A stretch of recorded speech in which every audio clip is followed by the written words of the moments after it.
In this video, I'm going to show you what an adapter is and how to install it into your sliding door.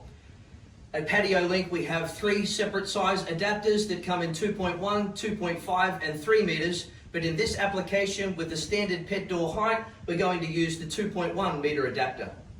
Now, as you can see at the top of the profile, we've used a hacksaw or an angle grinder to cut out the slots in order to match the profile of the inside of your aluminium frame. And likewise, we do the same at the bottom as well. Now, in order to install it, you want to align the profile that you've cut out of your adapter with the profile of the tracks at the bottom of your sliding door, like so. Once that's into position, you want to align the profile with the tracks at the top and slide it into position.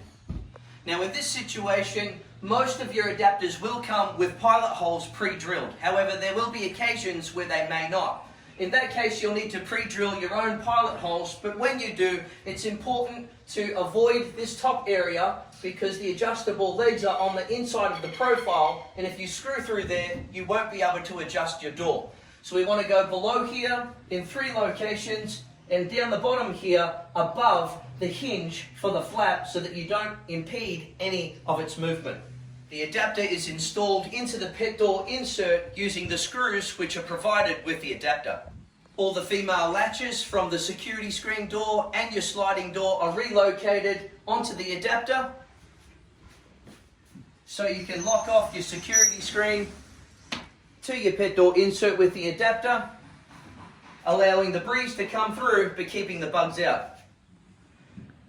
Once the adapter has been secured to the pet door insert, you want to attach your female latch to the adapter and then use the existing holes from your female latch to screw through your frame into your aluminium pet door insert to secure it into place. If your female latch is on the inside of the channel, you'll then remove it from the inside of the channel of your door and install it onto the inside channel of your adapter. In this case, to secure the pet door to the aluminium frame, you'll need one of these. It's called a plate. You'll need to bend it on a 45-degree angle elbow and secure it to the inside of the channel. It'll then be bent out through here. You'll then use another screw to secure this side into the pet door insert, keeping the screw hole at least 15 millimeters away from the edge to avoid the glass on the inside.